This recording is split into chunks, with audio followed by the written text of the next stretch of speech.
কাহাফ শব্দের অর্থ কি জানেন? কাহাফ কাহাফ শব্দের অর্থ হচ্ছে গুহা। কাহাফ শব্দের অর্থ কি বলেন? জোরে বলেন, কাহাফ শব্দের অর্থ কি? গুহা। এখন আল্লাহ রাব্বুল আলামিন এত কিছুর নাম থাকতে পৃথিবীতে কি কম বস্তু আছে? আকাশ আছে, জমিন আছে, আছে না? আকাশ কত বড়, জমিনটা কত বড়, পাহাড় কত বড়। পাহাড়ের আরবি জিবাল, আসমানের আরবি সামাওয়াত, জমিনের আরবি আরজ। আবার কত শত শত লক্ষ লক্ষ নবী আসছে দুনিয়ার মধ্যে, কত নবীর নাম কোরআনে নাই।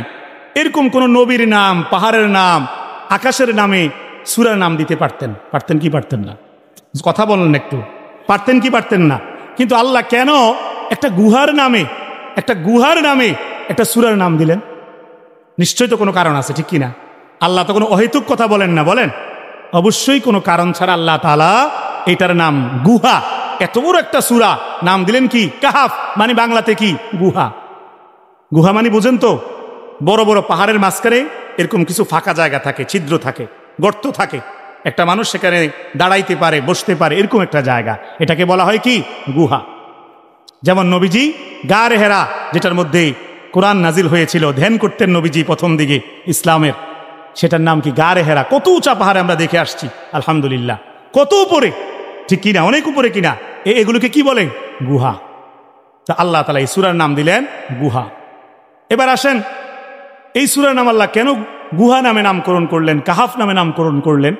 কারণ হচ্ছে এই গুহার সাথে সম্পৃক্ত একটা বিশেষ ঐতিহাসিক ইতিহাস কাহিনী জড়িত।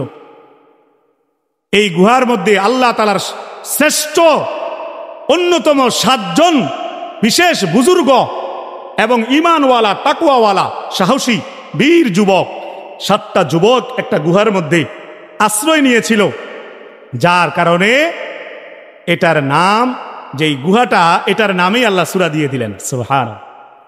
আপনারা হয়তো শুনেছেন আসহাবে কাহাফের কাহিনী। আসহাবে কাহাফের যুবক শোনেন নাই?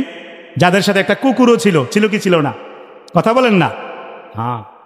তাইলে আল্লাহ তাআলা ওই কাহিনীকে ইঙ্গিত করেই, ওইটা বোঝানোর জন্যই আসহাবে কাহাফের কবুল হওয়া 7 জন যুবকের কথা বলতে যেই ওইটা ইঙ্গিত দেওয়ার জন্য ছোট্ট সংক্ষেপে একটা নাম দিলেন কাহাফ, মানে গুহা। কাহাফ মানে কি? অর্থাৎ এই গুহার মধ্যে কি হয়েছে তুমি কোরআন পড়ে দেখো, আমি জানাইলাম ইতিহাস কাহিনী, তাফসীর পড়ে দেখো, ব্যাখ্যা পড়ে দেখো, অনুবাদ পড়ে দেখো, দেখবা আমার অলৌকিক এক নিদর্শন কাহিনী তুমি জানতে পারবা। আমার ভাইয়েরা, এত বড় সূরা, লম্বা কাহিনী বলা আমার উদ্দেশ্য না। আসহাবে কাহাফের কাহিনী অনেক মানুষ জানে, ওলামায়ে কেরাম জানে। বসে বসে যদি কাহিনী কিচ্ছা বলতে থাকি তো আমার বয়ানের সময় শেষ হয়ে যাবে, বলা হবে না। আমার কাহিনী বলা উদ্দেশ্য না। একটা বিশেষ কারণেই আমি এই সূরা থেকে একটা মাত্র আয়াত আপনাদের সামনে তেলাওয়াত করছি। বলেন আলহামদুলিল্লাহ। আমার ভাইয়েরা দেখেন, আমি 7 নম্বর আয়াতটা পড়ছি। কত নম্বর? 7 নম্বর। আল্লাহ তাআলা এই 7 নম্বর আয়াতের মধ্যে কি বলছেন, আগে আমরা শুধু অনুবাদটা শুনি। কি বলেন? কি বলছেন অর্থটা বাংলাতে শুনি। দেখেন আল্লাহ তাআলা কি বলেছেন। আল্লাহ রাব্বুল আলামিন সূরাতুল কাহাফের 7 নম্বর আয়াতের মধ্যে ঘোষণা করেন, ইন্না জাআলনা মা আলাল আরদি যিনাতাল লাহা লিনাবলুয়াহুম আইয়ুহুম আহসানু আমালা। রব্বুল আলামিন বলেন, নিশ্চয় আসমানের নিচে, জমিনের উপরে তোমরা যা কিছু দেখতে পাও, যা যা আমি নিয়ামত দিয়ে রেখেছি, এই সব কিছুকে আমি আকর্ষণীয় করে, বড় মনোমুগ্ধকর করে সাজাইয়া রাখছি। সুবহানাল্লাহ।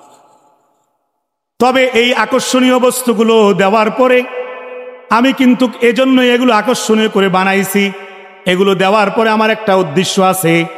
ইমানদার বান্দাদেরকে আমি পরীক্ষা করব, আমি দেখব আমার বান্দারা কারা কারা দুনিয়ার এই নাজ নিয়ামত পাইয়া, দুনিয়ার এই ভোগ বিলাসের বস্তু পাইয়া এই ভোগ বিলাসের মধ্যেই ডুবে যায়, নাকি আমি আল্লাহকেও মনে রাখি।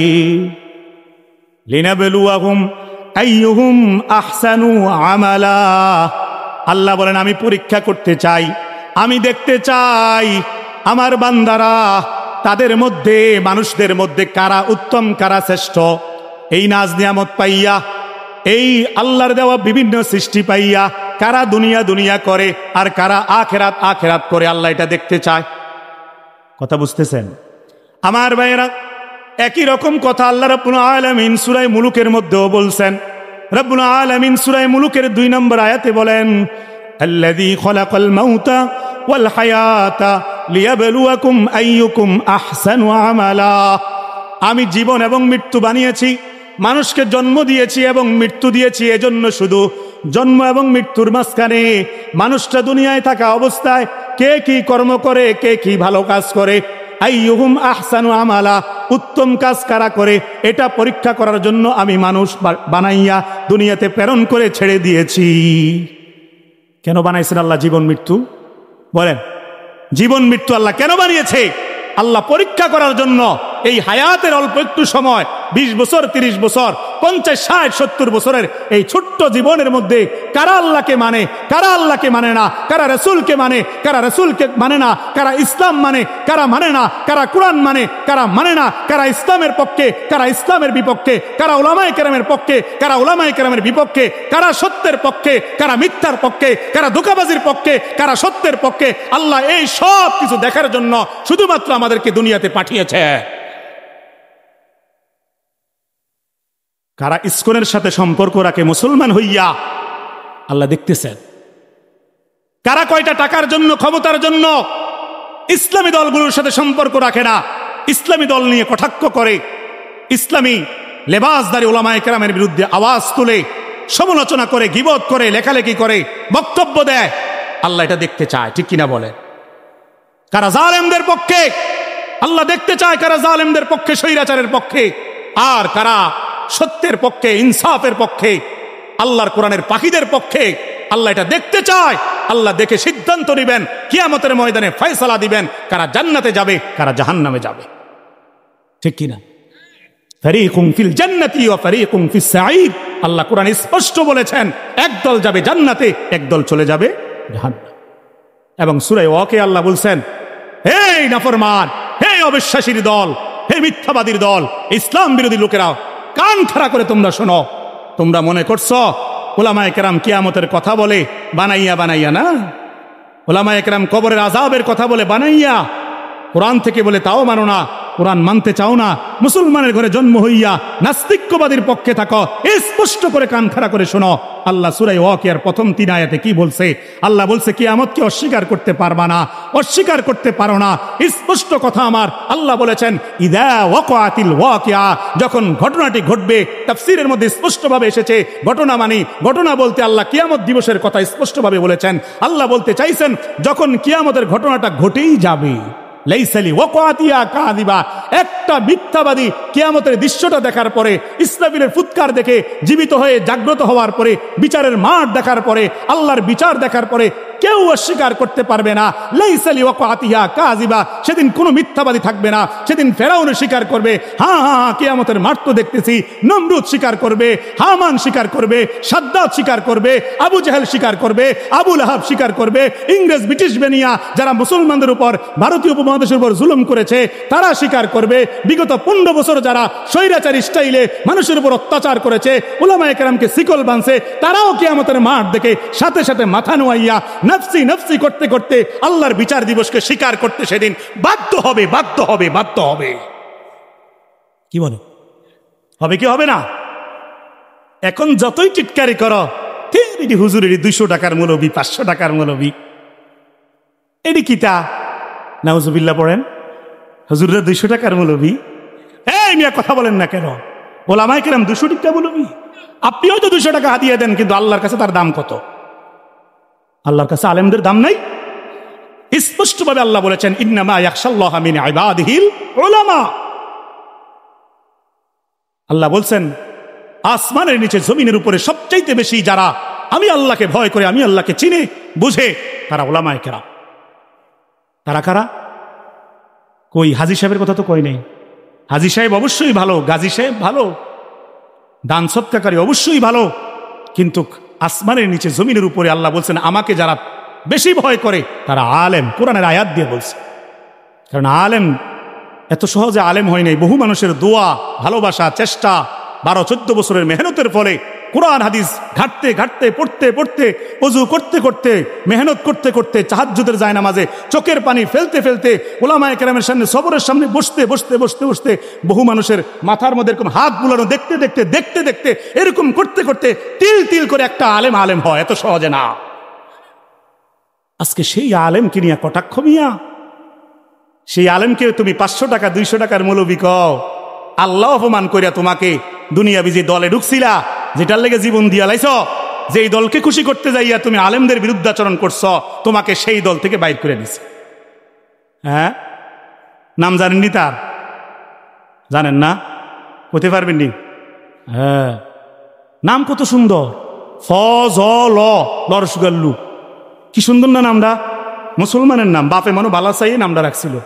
তো ফুদ যে তো হারামি হইব, বাপও চিন্তা করে না, ঠিক কিনা বলে? এই বেয়াদব কুলাঙ্গার কি বলছে জানেন? এই দুষ্ট বলছে বাংলাদেশের কোনো মারা যেন কোনো আলেমকে পেটে না ধরে, বলেন নাউজুবিল্লাহ। কত বড় বেয়াদব! আরে বেটা, আলেম যদি না থাকতো তোর বাবা মার বিয়েটা কে পড়াইতো রে বেটা? ঈদের নামাজটা কে পড়াইতো? জুমার নামাজটা কে বয়ান করতো? বিয়েটা কে পড়াইতো? জানাজাটা কে দিত? আলেম ছাড়া এগুলো হবে? আর এগুলো ছাড়াও তো জমিনের মধ্যে শান্তি আসতে হলে, আল্লাহর রহমত থাকতে হলে এই জমিনে আলেমদের দরকার আছে না নাই? সেই আলেমদেরকে নিয়ে তুই এত বড় কথা বলস, আল্লাহর লানত তোর উপর পড়ছে, দল থেকে বহিষ্কার হইছ। একটা সময় কবরে গিয়া দেখবা আলেমদের সাথে বেয়াদবি করার ফলাফল কি হয়। আল খবিসাতু লিল খবিসিন, হে খবিস, তুই খবিসদের সাথেই তোর কিয়ামত হবে। কথা বলে। সুতরাং ইসলাম মানতে পারেন আর না পারেন এটা আপনার ব্যক্তিগত ব্যাপার। ইসলাম নিয়ে কেউ বিরুদ্ধাচরণ করবেন না, বলেন ইনশাআল্লাহ। ইসলামের বিপক্ষে কথা বলবেন না। আপনি দুনিয়াবি দল করেন, কোনো সমস্যা নাই, আপনার ব্যক্তিগত ব্যাপার। কিন্তু ইসলামী দলের বিরুদ্ধে যারা কোরআনের আইন কায়েম করতে চায়, ইসলাম কায়েম করতে চায়, খেলাফা প্রতিষ্ঠা করতে চায়, এমন হক্কানি উলামায়ে কেরামের দলের বিরুদ্ধে একটা শব্দ উচ্চারণ করবেন না, বলেন ইনশাআল্লাহ। সাবধান। অনেকে এটা বুঝে না, দলের স্বার্থে, ক্ষমতার স্বার্থে যা ইচ্ছা তা বলতে থাকে, গালিগালাজ করে। আলেমদেরকে বলে ধর্ম ব্যবসায়ী। আরে বেটা, আমরা কিসের ধর্ম ব্যবসায়ী? তোরা ধর্ম ব্যবসায়ী। তোরা নির্বাচন আসলে কি সুন্দর টুপি একটা কিনস, 10 টাকা দামের পাতলা টুপি, 2 দিনের লেগে তো কম দামে কিনে, অল্প কয়েকদিন থেকে হালাই দিব, এটা তো সবসময় পিনতো না বাতিজার পুঁতে। হ্যাঁ, এরপরে যাইয়া শাহজালালের মাজারে সোজা, হ্যান থেকে উদ্বোধন, ওইখানে যাইয়া বাবার দরবারে যাইয়া, শাহজালাল এমনি অবশ্যই ভালো, আমি সেটা বলতেছি, ওইখানে যাইয়া কয়ে নির্বাচনী প্রচারণা শুরু।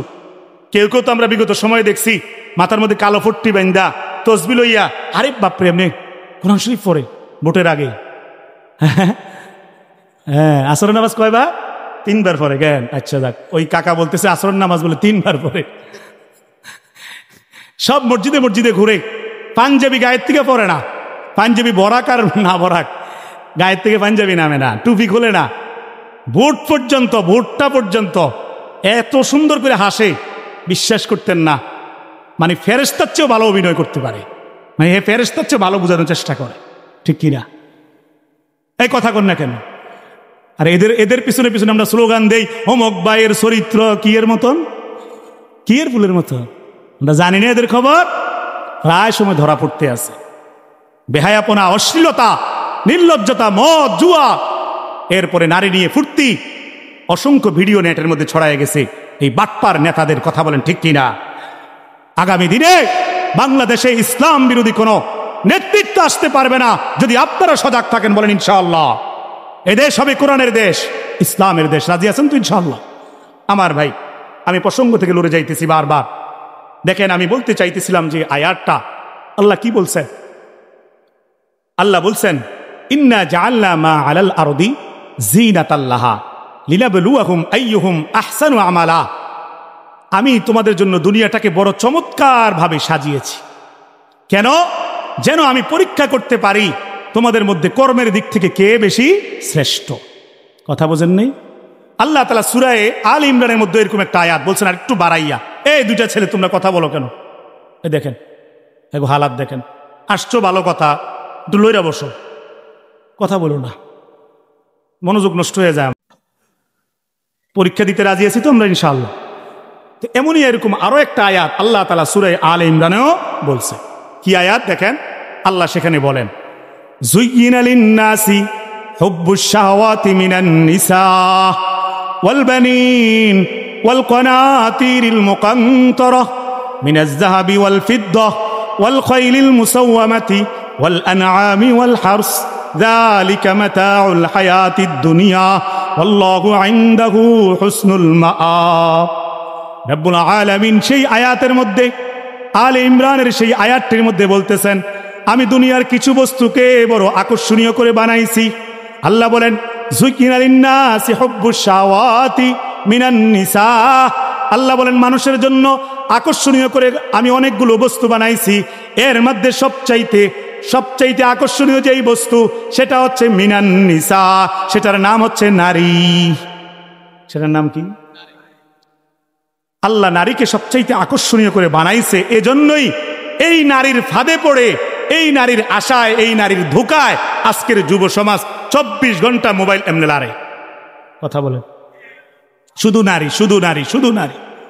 হাত নড়াচড়ার মধ্যে শুধু কি থাকে? নারীর দৃশ্য, নারীর দৃশ্য, নারীর দৃশ্য।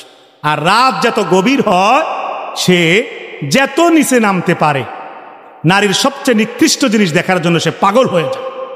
কথা বলেন, এই আমরা মুরব্বী চাচারা গত 30 বছর 40 বছরে যেতগুলো না গুনাহ করছেন, যেতগুলো ছোটখাটো ছবি চাইছেন, নাটক চাইছেন, মানে আপনারা না হইলো কেউ না কেউ তো চাইছে, যেতগুলো চাইছেন আপনারা 40 বছরে, গত 40 বছরে খালি এক রাতেই আজকের বর্তমান যুব সমাজ এই ইন্টারনেটের যুগে এক রাতে আপনার চেয়েও বেশি ল্যাংটা, উলঙ্গ, নাচ, সিনেমা, বেহাইয়া দৃশ্য দেখতেই থাকে। ঠিক কিনা বলে? আপনি 40 বছরে দুর্গুণা করতেন পারছেন না, এক রাতে যা করে। আবার হ্যাঁ নিজের স্মার্ট দাবি করে। হ্যাঁ নির্লজ্জ বেটা, অসভ্য, তুই কিসের স্মার্ট? বডি স্প্রে মারলে স্মার্ট, টাইট একটা প্যান্ট কিনলে, সিরা একটা প্যান্ট কিনলে তুই স্মার্ট? চুলটিরে খাড়া করে একবার এদিকে এরকম করে, হ্যাঁ স্মার্ট। বেটা স্মার্ট তোর বেটা, তুই যে খাড়াইয়া খাড়াইয়া মুতস, দাঁড়াইয়া দাঁড়াইয়া পেশাব করস, পেশাব করে তুই একটা টান দিয়ে চেন লাগায় ফেলস, এক ফোঁটা পানি নেস না, একটু ঢিলা কুলুক নেস না, টিস্যু ব্যবহার করস না। তুই জানোস প্রস্রাবের সাথে সাথে প্রস্রাব শেষ হয় না, ফুটা ফুটা করে পড়ে। তোর এই ফুটা ফুটা প্রস্রাবের ফুটা এগুলো পায়জামার এক পাশের মধ্যে, প্যান্টের এক পাশের মধ্যে সারাক্ষণ পড়তে পড়তে পড়তে সারাদিন যদি তুই 10 বার পেশাব করস, 10 বারে 3-4 করে ফোঁটা পড়তে পড়তে 50-60 ফোঁটা ফোঁটা প্রস্রাবের ফোঁটা, নাপাক পানি, গন্ধওয়ালা পানি, এটা লাগতে লাগতে প্যান্ট নাপাক হয়ে যায়, দুর্গন্ধ হয়ে যায়। এখান দিয়ে তুমি মাথার মধ্যে কি সুন্দর করে আশ্রাও, চুল খাড়া করো, এন দিয়ে বডি স্প্রে মারো, মুখের মধ্যে লোশন মারো, কত রকমের মেকআপ তুমি করো, খালি একটা মেয়েকে খুশি করার জন্য। নিচে দিয়ে যে তোমার মুতের গন্ধ, এটা কেউ জানেনি। খাচ্ছর কোথাকার এই বেয়াদব যারা খাড়ায় খাড়ায় মতস, কুকুরের মতন পাওয়ালগি দিয়া রাস্তার পাশে সবাইকে দেখাইয়া, আগা মাথা তো সব দেখা যায়, দূর থেকে দেখা যায়, তো লজ্জা লাগে না তুমি দাঁড়াইয়া মুখ পেশাব করতে? নিজেকে স্মার্ট ভাবি করছ কেন? এগুলো কি স্মার্ট? এই কথা বলেন। এর দূরে হাফ প্যান্ট কিনতে, এর দূরে হাফ প্যান্ট কিনতে, এদের বাগিনা যেটা পরে এত এই হাফ প্যান্ট এটা পরে আছে না, ছোট্ট হাফ প্যান্ট একটা পরে, ছোট্ট, এত স্মার্ট। দেখছে কোন নায়ক এমনি ফুটছে, কোন খেলোয়াড় এমনি ফুটছে, এটা দেখা ছোট্ট প্যান্ট একটা পইরা, হাফ প্যান্ট পইরা মোটর সাইকেলে সোজা দৌড়, চোখে সানগ্লাস। সি সি সি সি সি, এই তো রাখলাক। নিজেকে তুমি স্মার্ট দাবি করো? তুমি না মুসলমানের ঘরে জন্ম নিছ? হ্যাঁ, তোমার আখলা কি এটা? তুমি কি এমন হওয়ার কথা ছিল যুবক? কি করতেছো তুমি? কি করা উচিত ছিল তোমার? ইসলামের জন্য তুমি কাজ করা দরকার ছিল, ইসলামী পোশাক পরা দরকার ছিল। তোমার দাড়িগুলো সুন্দরভাবে খালিদ বিন ওলীদের মতো, আমিরুল মুমিনিন ওমর ইবনে খাত্তাবের মতো, উসমান রাদিয়াল্লাহু তাআলা আনহুর মতো, আবু হুরায়রার মতো তোমার দাড়িগুলো হওয়া দরকার ছিল। তোমার চুলগুলো নবীজির মতন বাপ্পি হওয়া দরকার ছিল। প্রয়োজনে সিংহের মতো তুমি ইসলামের পক্ষে তুমি গর্জে ওঠার কথা ছিল ইসকনের বিরুদ্ধে। আর তুমি খাড়াই এখানে মুত্যা পানি লও না, বডি স্প্রে মারাও, তুমি সারাক্ষণ অমুক নেতার পিছে তুমুক নেতার পিছনে সময় দাও। তোমার হায়াতটাকে তুমি নষ্ট করতেছ। এক ওয়াক্ত নামাজ তুমি পড়ো না, ফজর পড়ো না, জোহর পড়ো না, মাগরিব পড়ো না। সর্বশেষ কোন দিন তুমি ফজর পড়ছো তুমি বলতে পারো না। তুমি কিসের মুসলমান, কিসের মুসলমানের সন্তান? কেমনে তুমি কবরে যাইবা? কেমনে কিয়ামতের মাঠে তুমি দাঁড়াইবা? কেমনে আল্লাহর কাছে হিসাব দিবা? বলো বলো যুবকরা বলো। আমি যদি মিথ্যা বলি আমার কথাগুলো উত্তর দাও। এখন দাঁড়াও, পারবে তারা উত্তর দিতে? এই আখলাক কি যুব সমাজের মধ্যে ঢোকে নাই? কি বলেন কাকারা? আমার ভাইয়েরা দেখেন, যে আয়াতে ছিলাম আল্লাহ তাআলা বললেন যুয়িনা লিন-নাসি হুব্বুশ শাহাওয়াতি মিনান নিসা, আল্লাহ দুনিয়াটাকে আকর্ষণীয় করে বানাইছে মানুষের কাছে। এর মধ্যে সবচাইতে বেশি আকর্ষণীয় বানাইছে নারীকে, যেই নারীর জন্য গোটা দুনিয়া পাগল, ঠিক কিনা বলেন?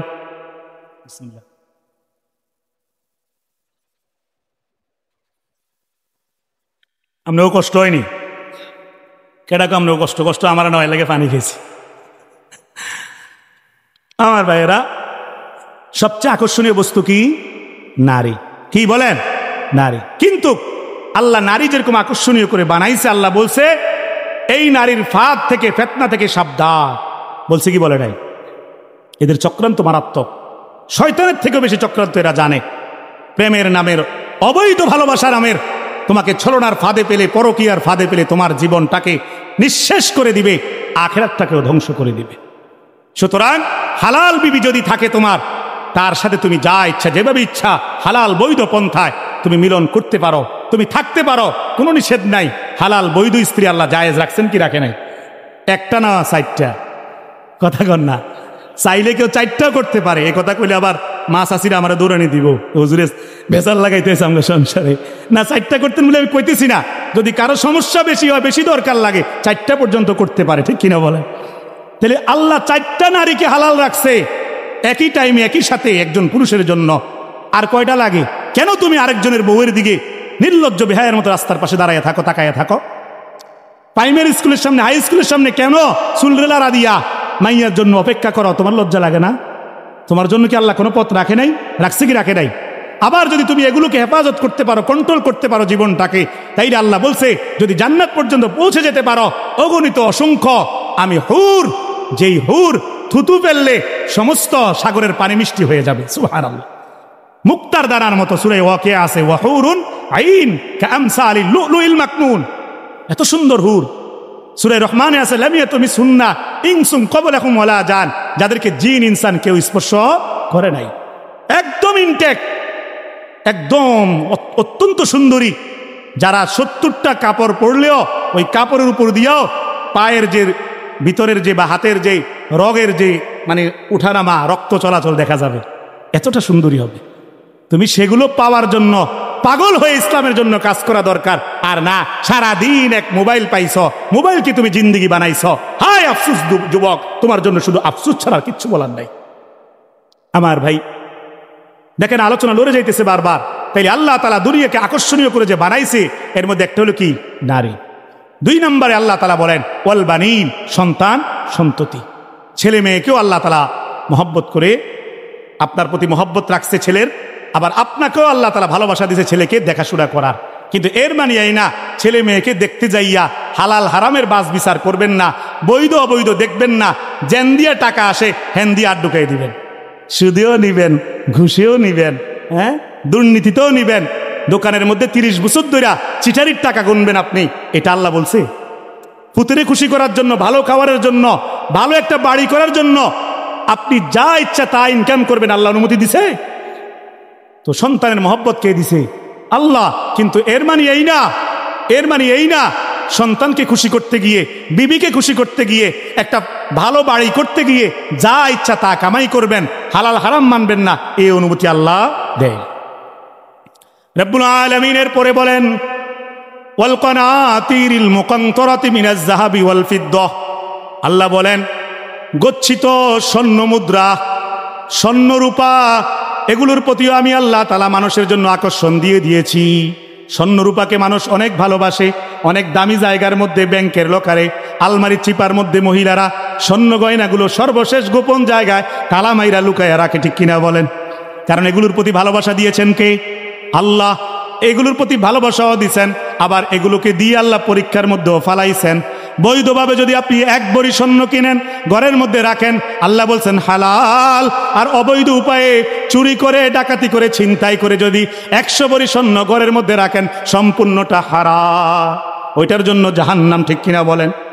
এরপরে আল্লাহ বলেন ওয়াল ফিদ্দাতি ওয়াল খাইলিল মুসাওয়ামাতি ওয়াল আনআমি ওয়াল হারস, লাল চমৎকার ঘোড়া মানে যানবাহন, এবং আল্লাহ বলেন ওয়াল হারস, ক্ষেত খামার এবং চতুষ্পদ জন্তু, পশু পাখি যা আছে, ক্ষেত খামার যা আছে, এবং ঘোড়া টোড়া যা আছে, যত প্রাণী আছে, এগুলোর প্রতি আল্লাহ আকর্ষণ দিয়েছেন, ঠিক কিনা বলেন?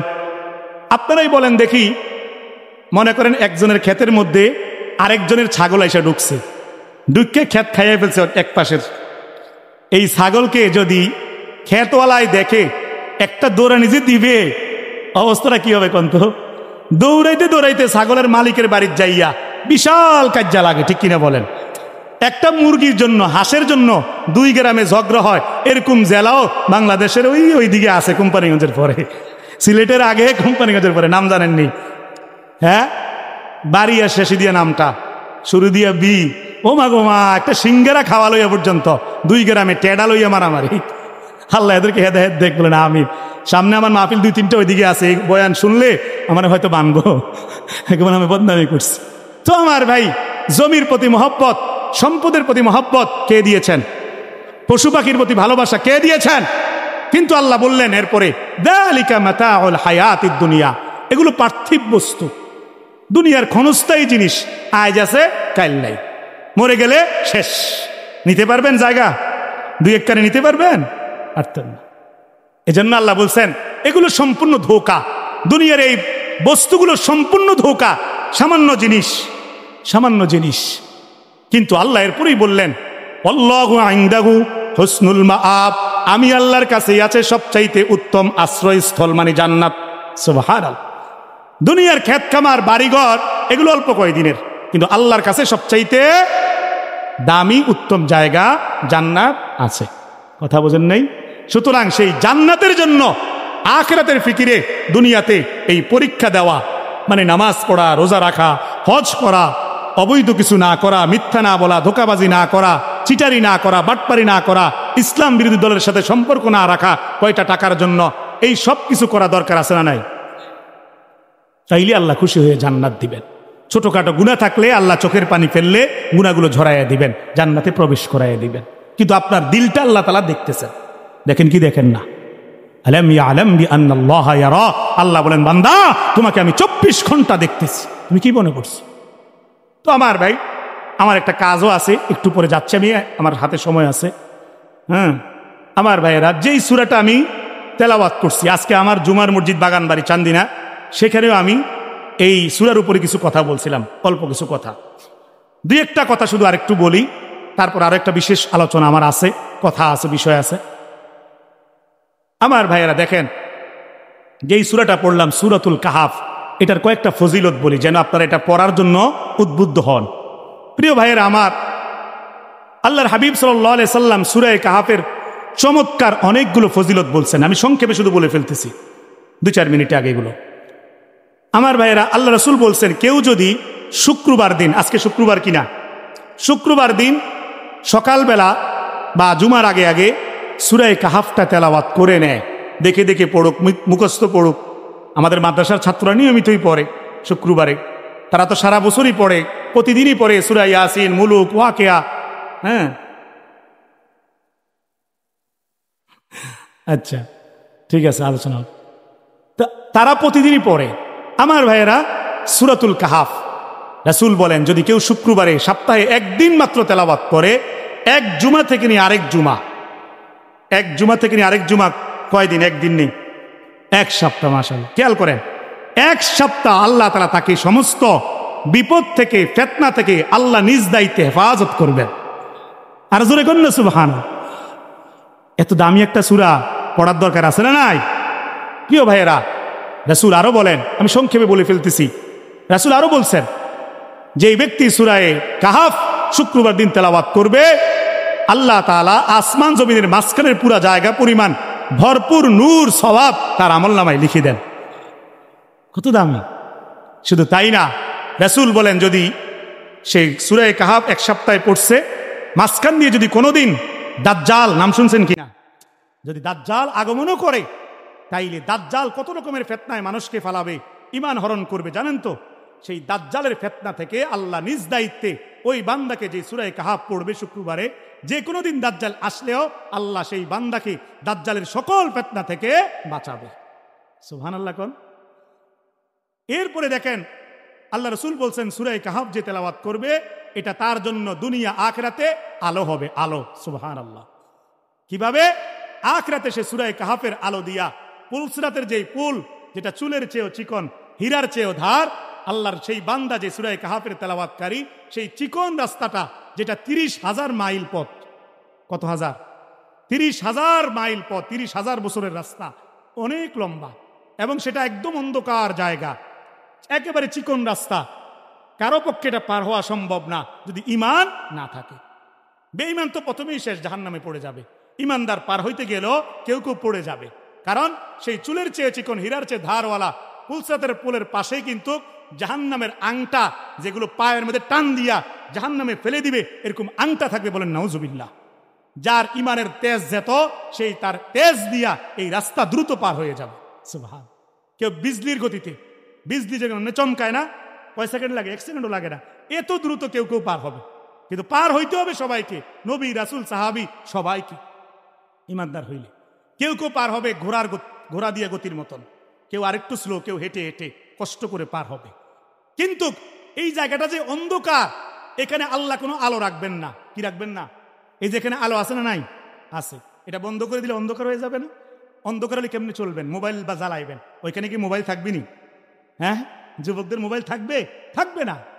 ওইখানে আলোর একটাই ব্যবস্থা, যে নিয়মিত শুক্রবার দিন সূরা কাহাফ তেলাওয়াত করবে, এই সূরা কাহাফটা তার জন্য সেদিন নূর হবে, আলো হবে। সে যখন রাস্তার উপর উঠবে, একটা নূরের তাজাল্লি পুরো রাস্তাকে আলোকিত করে দিবে। সে সেই আলো দিয়া ওই রাস্তার এই মাথা থেকে ওই মাথায় চলে যাবে। সুবহান। তাইলে আমার ভাইয়ের, আপনারা এবার বলেন, সিদ্ধান্ত নেন। এতগুলো ফজিলত বললাম, এখন থেকে ইনশাআল্লাহ আগামী জুমা থেকে সূরা কাহাফ কারা কারা তেলাওয়াত করবেন? হাত উঁচু করেন। ওলামায়ে কেরাম সিদ্ধান্ত নেন, ইনশাআল্লাহ আমরা তেলাওয়াত করব। বলেন ইনশাআল্লাহ। মাদ্রাসা যাদের আছে, আপনাদের বাচ্চাদেরকে সকালবেলা লাগাই দিবেন। আশা করি আপনারা পড়ান, আরো লাগাই রাখবেন। বলেন ইনশাআল্লাহ। আর যারা একবারে পারেন না, বলে হুজুর আমি পারি না, তাদের জন্য একটা বুদ্ধি আজকেও বলছিলাম। কি বুদ্ধি? আপনারা একটা হুজুরে ভাড়া করবেন 60 জুমার লেগে মাসে। কি করবেন? বলে হুজুর বুড়ো হয়ে গেছি, শিখতাম পারছি না, পারি না। একটা হুজুর বা মাদ্রাসার ছাত্র যেটা পারে ভালো করে, তাকে বাড়িতে খবর রাখবেন, বাড়িতে আনাইবেন, বলে রাখবেন আগে যে 60 জুমার আগে যে কোনো ফাঁকে তুমি আসবা আমার বাড়ির, আইয়া আমার সূরা কাহাফটা বসে বসে শুনাইবা। তোমাকে আমি মাস শেষে 500 টাকা, 200 টাকা, 300 টাকা হাদিয়া দিমু, নাস্তা করামু, সমস্যা নাই। তুমি আমারে কি করবা? কাহাফ সূরা শুনাইয়া যাবা। কারণ হুজুর আতিকুর রহমান আশরাফি হুজুর আমাদেরকে যেই ফজিলত বলছে, সূরা কাহাফ না শুনলে আমি মিস করতে পারতাম না। নিজে যেহেতু পড়তে পারি না, তুমি আমারে পড়ে শুনাইলেও তো সমান সওয়াব। কি বলেন? কোরআন তেলাওয়াত করা আর শোনা সমান সওয়াব কিনা? তাইলে কমপক্ষে একটা মাদ্রাসার ছাত্র দিয়া হইল, অথবা মাদ্রাসায় আইসা একটা ছাত্রের সামনে বৈশা বলবেন, তুমি আমারে সূরা কাহাফ শোনাও, তোমারে 200 টাকা নাস্তার টাকা দেব। পারতেন না? 50 টাকা দিলেও কিন্তু বহু ছাত্র আমাদের টানা শুনাইবে, আমাদের কওমি মাদ্রাসার ছাত্ররা। ঠিক কিনা বলে? 50 টাকা দিলেও সারবো, টাকা না দিলেও আমাদের ছাত্ররা এমন আদওয়ালা তৈরি হইতেছে, ইনশাআল্লাহ তারা আপনাদেরকে পড়ে শোনাবে। ঠিক আছে ইনশাআল্লাহ? তাহলে সূরা কাহাফের গুরুত্ব দিবেন তো ইনশাআল্লাহ। আর এই সূরার মধ্যে আল্লাহ কি বলছে, আসহাবে কাহাফের কাহিনী, এটা আপনারা নিজে নিজে পড়ে নেবেন। এখন নেটের যুগ, যাদের মোবাইল আছে সার্চ দিলেই হবে সূরা কাহাফের অনুবাদ, ফজিলত, ব্যাখ্যা বা কাহিনীটা সংক্ষেপে জানতে চাই, বহু কিছু দেখবেন নেটে চলে আসছে। হ্যাঁ, 7 জন যুবকের কাহিনী কি, এগুলো দেখবেন। যুবক ভাইরা এগুলো দেখবেন। এগুলো না দেখে বক্কর চক্কর, নাচ গান, খেলাধুলা, হ্যাঁ ফাতলামি জিনিস না দেখে ভালো ভালো ইসলামী ইতিহাসের কাহিনীগুলো দেখবা, ভালো জিনিস জানবা। পারবা না ইনশাআল্লাহ? বাজে জিনিস দেখবা না। এটা মোবাইল, এটা দিয়ে ভালো করা যায়, খারাপও করা যায়। আমার ভাইয়েরা, এবার আসেন গুরুত্বপূর্ণ বিষয়। আমার ভাইয়েরা, আমি আপনাদেরকে একটা প্রশ্ন করতে চাই। যদি আগামী শুক্রবার ইসলামের জন্য আপনাকে জান দিতে হয়, জিহাদ করতে হয় কাফেরদের বিরুদ্ধে, কারা কারা নিজের জান মাল দিয়ে আল্লাহ রাস্তায় জিহাদে নেমে যাবেন, ঝাঁপায়া যাবেন, ঝাঁপিয়ে পড়বেন? হাত তুলে দেখান তো। লিল্লাহি তাকবীর। আর জোরে বলেন লিল্লাহি তাকবীর। আল কোরআনের আলো, আল হাদিসের আলো। হাত নামান। আপনাদের কিন্তু আমি একটা ফেসে ফেলাইতেছি, কেউ লড়বেন না। আপনারা এখন কি বলছেন? যে আগামী শুক্রবার যদি ডাক আসে জিহাদের জন্য, জান দিয়া মাল দিয়া জিহাদে ঝাঁপাইয়া পড়বেন। কইছেননি? তাকবীর দিছেননি আমার লগে? হ্যাঁ, এবার ফেসে কিন্তু পড়বেন যে সাবধান থাকেন, লড়াচড়া করবেন না। এখন জান এবং মাল যদি আল্লাহ রাস্তায় দেওয়া যায়, তাইলে আল্লাহ আপনাকে কি দিবে জানেন? এটা কিন্তু বাস্তব কথা, মানে মজা করতেছি না। জান এবং মাল যদি আল্লাহর জন্য দেওয়া যায়, আল্লাহ আপনাকে কি দিবেন জানেন? কন কি দিবেন? জান্নাত। কথা বলেন, কি দিবে? কোরআনে আছে না নাই? হ্যাঁ, একটু যারা পিছনে ভিতরে বসে যাই জায়গা করে দেন, অনেক জায়গা ফাঁকা আছে, ভিতরে ঢুকে যান। হ্যাঁ, বাকিরা দিকে তাকান, ওইদিকে তাকায়েন না, মনোযোগ নষ্ট হয়ে যাবে। আবার প্রশ্ন করতেছি, জান এবং মাল, নিজের শরীরের রক্ত দেহটা আল্লাহর জন্য কুরবান করে দিলে, জিহাদ করলে সাহাবায়ে কেরামের মতো, এবং নিজেদের মাল সামানগুলো টাকা পয়সা যার যতটুকু সাধ্য আছে আল্লাহ রাস্তায় দিলে বিনিময়ে আল্লাহকে কি দিবে? জোরে বলেন। আমার কথা না, কার কথা? আল্লাহর কথা। কোরআনে আছে না নাই? দেখেন আয়াতটা আগে শুনেন। আল্লাহ রাব্বুল আলামিন বলেন, ইন্নাল্লাহা আশতারা মিনাল মুমিনিনা আনফুসাহুম ওয়া আমওয়ালাহুম বিআন্না লাহুমুল জান্নাহ। নিশ্চয় মুমিনদের থেকে, এবার আপনাকে উত্তর দেন, আপনারা মুমিন না মুমিন না? আরে ভাই মনোযোগী হন, দিকে তাকান। আপনারা বলেন দেখি, আপনারা কি মুমিন না মুমিন না? আপনি কি ইমানদার নাকি বেঈমান? মুসলমান নাকি কাফের? যদি ইমানদার হয়ে থাকেন, মুমিন দাবি করে থাকেন, যদি জান্নাতের আশা করে থাকেন, তাইলে আল্লাহ যেন আপনাকেই বলছেন। কাকে বলছেন? আমাকে বলছে, আপনাদেরকে বলতেছে। আল্লাহ বলতেছেন, ইন্নাল্লাহা আশতারা মিনাল মুমিনিনা, নিশ্চয় মুমিনদের থেকে। কাদের থেকে? কথা বলেন না ভাই। নিশ্চয় মুমিনদের থেকে আমি আল্লাহ ক্রয় করে নিয়েছি, আমি আল্লাহ ক্রয় করে নিয়েছি, কিনছি। আনফুসাহুম ওয়া আমওয়ালাহুম, তাদের জানটা এবং তাদের মালগুলো, তাদের জানটা এবং তাদের মালগুলো। কিসের বিনিময়ে? আমি আল্লাহ মুমিনদের জান কিনছি, মাল কিনছি, বিনিময়ে মুমিনদেরকে আমি একটা জিনিস দেব, সেটার নাম হচ্ছে বিআন্না লাহুমুল জান্নাহ। কি দেব? জান্নাত কি 2-1 দিনের জায়গা নাকি? 2-4 দিন থাকবেন? যেখানে কি বুড়া হবেন নাকি? সেখানে কি পাগল হয়ে যাবেন নাকি? কাজ করতে হবে, হ্যাঁ, বিবির সাথে ঝগড়া করতে হবে নি, বিবিও ঠান্ডা হয়ে যাবে, আপনিও ঠান্ডা হয়ে যাবেন, ছেলেও বেয়াদবি করবে না, মেয়েও বেয়াদবি করবে না, অফিসের বসের গালি শুনতে হবে না, ক্ষেত খামারে কষ্ট করতে হবে না, সেখানে শুধুই শান্তি আর শান্তি। ঠিক কিনা বলেন? কোরআনের জায়গায় জায়গায় আল্লাহ জান্নাতের বর্ণনা দিচ্ছেন, জায়গায় জায়গায় আল্লাহ বলছেন, ওয়ালাহমি তায়রিম মিম্মা ইয়াশতাহুন, জান্নাতে তুমি যা খাইতে চাইবা তা পাবা। গোশত খেতে চাইবা বান্দা, দুনিয়াতে টাকার অভাবে খাইতে পারো নাই, 2 কেজি গোশত একসাথে কিনতে পারো নাই, বছরে 4-5 বারের বেশি গোশত কিনতে পারো নাই, টাকার অভাবে। জান্নাতে কোনো কিছুর অভাব নাই। কিসের গোশত খাইবা? হরিণের খাইবা নাকি তুমি গরুর খাইবা না খাসির খাইবা? সব রকমের গোশত আমি আল্লাহ সেখানে রেডি রাখছি। সুবহানাল্লাহ। তোমার যা লাগে, পাখির গোশত, হ্যাঁ, সমস্ত বিভিন্ন প্রাণীদের গোশত, মাছের ভুনা গোশত প্রথমেই দিবে আল্লাহ তাআলা। শরবত, জান্নাতি নহর তোমার চতুর্দিকে থাকবে, চতুর্দিকে তোমার পিছনে পিছনে জান্নাতের নহরগুলো ঘুরবে, শরাবের নহরগুলো ঘুরবে, মানে নদীগুলো ঘুরবে। হাজারো নাজ নিয়ামত। আল্লাহ বলছেন, আমি মিথ্যা বলি না, ওয়াদাল্লাহি হাক্কা, আমি আল্লাহ সত্য বললাম। খালিদিনা ফিহা আবাদা, চিরস্থায়ীভাবে তুমি জান্নাতে থাকবা।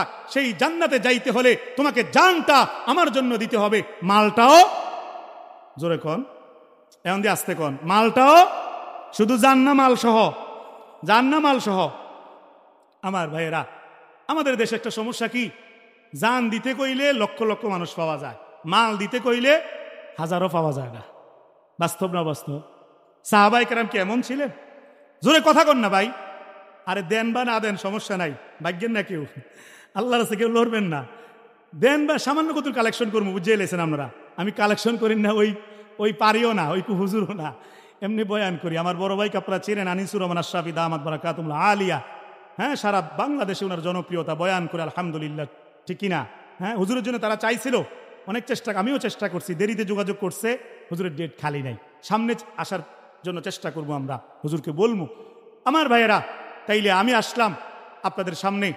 আমার ভাই দেখেন, আল্লাহর জন্য জান এবং মালও দিতে হবে। সাহাবায়ে কেরাম দিয়েছেন কি দেয় নাই? দিয়েছেন কি দেয় নাই? ছোট্ট 2-1টা ঘটনা একটু মনটা নরম করার জন্য বলি।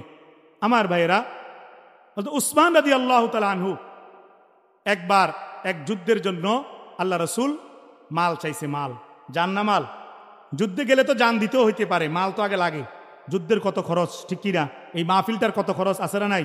মাদ্রাসাটা এখানে আছে, খরচ আছে না নাই? বছরে একবার কয়টা টাকা বেশি যদি আপনারা দেন, মাদ্রাসা সুন্দর চলবে না? এই মাহফিলটা প্রতি বছর আয়োজন হোক, আপনারা চান কি চান না? তো চাইলে কিছুটা সহযোগিতা করার লাগে কিনা? এটা নিয়ে মন খারাপ করার কিছু নাই। আরে কালেকশন শুরু করছে, জামুগা এন্তিকা বক্তার একটা আয়নাকা না, দানের মজলিসে বসলেও সোয়াব। সুবহানাল্লাহ। কারণ দান এটা ফাত্রামি না, এটা চান্দা না, এটা চান্দা। দানের কালেকশন কি চান্দা? এটাও একটা ইবাদত। দান এটা কি ইবাদত। আল্লাহ কোরআনে নামাজের কথা যেমনি বলছে, রোজার কথা যেমনি বলছে, হজের কথা যেমনি বলছে, দান সৎকার কথা বলে নাই? আল্লাহ তাআলা স্পষ্ট বলছে, খুজবিন আমওয়ালিহিম সাদাকাতান তুতাহহিরুহুম ওয়া তুযাক্কিহিম বিহা। আল্লাহ রাসূলকে উদ্দেশ্য করে, গোটা পৃথিবীর উম্মতে মুসলিমাকে, ইমানদারদেরকে উদ্দেশ্য করে বলছে, হে নবী, আপনি মানুষের কাছ থেকে সাদাকা গ্রহণ করেন, দান গ্রহণ করেন, যাকাত গ্রহণ করেন। কেননা এই দান সৎকার মাধ্যমে আমি মানুষকে পুত পবিত্র বানিয়ে দেব, পরিচ্ছন্ন করে দিব, তাদের মালগুলোকে পরিষ্কার করে দিব। তারা যে ইনকাম করে, কোন ইনকামের মধ্যে কদ্দুর টুকটাক ভেজাল থাকতে পারে কি পারে না? পারে কি পারে না? হ্যাঁ, যেরকম রোজার মাসে রোজা রাখলেও কুদ্দুর টুটা ফাটা হয় কি হয় না? এর জন্য কি দেওয়া লাগে? সদকাতুল ফিতরের টাকাটা গরিবদেরকে দেওয়া লাগে। ঠিক এমনি ভাবে আমাদের আয় ইনকামটা পরিষ্কার করার জন্য, হালাল করার জন্য দান সদকা করলে আল্লাহ তাআলা আয় ইনকামটাকে পুরা, যদি অপরিচ্ছন্ন একটু থাকেও সেটাকে পরিষ্কার করে দেন কে? এটা কোরআনের আয়াত। তাইলে কত রকমের লাভ কোরআনে আরো আছে, হাদিসেও আছে। দান করলে অনেক রকমের রোগ মুসিবত আল্লাহ দূর করে দেয় এবং জাহান্নাম থেকে বাঁচা যায়। জাহান্নাম থেকে বাঁচা যায়। as-সাদাকাতু তুতফিউল খতিয়া। রাসূল বলছে, তোমরা দান করো এবং এর মাধ্যমে সমস্ত গুনাহকে মিটায়ে ফেলো। সমস্ত গুনাহকে মিটায়ে ফেলো। গুনাহ আছে ঠিক আছে, কিন্তু দান করো, আল্লাহ গুনাহ মুছে দিবে। যেমনি ভাবে আগুনের মধ্যে পানি দিলে আগুন নিবে কি নিবে না, ঠিক এমনি ভাবে গুনাহ, এগুলো আগুনের মতো। গুনাহ এটা ভয়ঙ্কর জিনিস, আল্লাহ হিসাব নিবে, জাহান্নামে ফেলাবে। এই গুনাহটাকে আপনি টাকা পয়সা দিয়ে মুছতে পারবেন না। গরিব, অসহায়, মাদ্রাসা, মসজিদে, মাহফিলে দান করলে আল্লাহ আপনার এই আমলনামার গুনাহ একটু একটু করে সুন্দর করে মুছে দিবে। এগুলো সব বানান্না কথা নাকি? কোরআন ও হাদিসের কথা বলতেছিলাম। হয়তো উসমানের কথা। উসমান রাদিয়াল্লাহু তাআলা আনহু একটা দানের মজলিসে ছিলেন, সাহাবায়ে কেরাম দান করতেছেন। আল্লাহ রাসূল একবার এদিকে তাকায় বলছেন, অনেক মানুষ বসা, সাহাবায়ে কেরাম, এদিক থেকে কারা দান করবা? হাত উঠাও, কে কি দিবা বলো। সাহাবায়ে কেরামের অভ্যাস ছিল, তাদের কাছে যা থাকতো তা দিত। এক সাহাবী এক যুদ্ধের সময় 4-5টা খেজুর ছিল, আর কিচ্ছু নাই, গরিব মানুষ। এই খেজুরটি এটা নবীজির হাতে দিছে। সবাই হাসতেছে সাহাবারা, এই খেজুর দিয়ে কি হবে? নবীজি বললেন, হাসবা না, তার কাছে যা ছিল তাই দিছে, হতে পারে এই খেজুরের কারণেই আল্লাহ তাকে মাফ করে দিচ্ছে। সুবহান। তো হযরত উসমান রাদিয়াল্লাহু তাআলা কি করছে? দৌড়ে আসছে, আয়েশা বলতেছে, ইয়া রাসূলুল্লাহ, আপনি দান চাইছেন, যুদ্ধের জন্য মাল চাইছেন, আমি 100 উট। কত উট? মরা বাঙ্গাসুঙ্গা না, ভালো তাজা লাল 100 উট আরবের। এক একটা উটের দাম কত মিয়া? 10 লাখ 15 লাখ টাকা এখনকার যুগে। ওই সময় কি দাম ছিল না? 100 উট আমি আল্লাহর জন্য দিয়ে দিলাম। সুবহানাল্লাহ। উনি ব্যবসায়ী মানুষ ছিল, টাকা ছিল। নবীজি এবার সামনের দিকে তাকায় বলছে, এদিক থেকে কারা দান করবা? অনেক সাহাবী হাত তুলছে, আমি এটা দিমু, আমি ওইটা দিমু, আমি এটা দিমু। উসমান রাদিয়াল্লাহু আনহু ছিল এখানে, দৌড়াই আবার এখানে আসছে। আয়েশা বলতেছে, ইয়া রাসূলুল্লাহ, আমি আবারও 100 উট। আল্লাহু আকবার কন্যা, আরে দেন বা না দেন, একটু উৎসাহ দেন, বলেন। এবার নবীজি আবার এদিকে তাকাইছে, বলতেছে, এদিক থেকে কারা দান করবা? হাত উঠাও, বলো কি দিবা। উসমান ছিল এখানে, এখান থেকে দৌড়াই এই পাশে আয়েশা কয়, ইয়া রাসূলুল্লাহ, আমি আবারও দান করবো, আরো 100 উট। কয়শো হয়েছে? এবার আল্লাহ রাসূল বারবার বলতেছিল, মোট 6 বার আল্লাহ রাসূল 6 দিকে তাকাইয়া বলছে, আর কারা কি দিবা? প্রত্যেকবার নবীজি বললেই হযরত উসমান দৌড়াই ওই পাশে চলে যায়, নবীজির চেহারা বরাবর যাইয়া কয়, আরো 100, আরো 100, আরো 100। মোট 600 উট এক যুদ্ধেই হযরত উসমান দিয়ে দিছে। বিনিময়ে কি কিনে নিছে? বিআন্না লাহুমুল। আর আমরা বিনিময়ে নিতে চাই না, দানও করতে চাই না, ঠিক কিনা?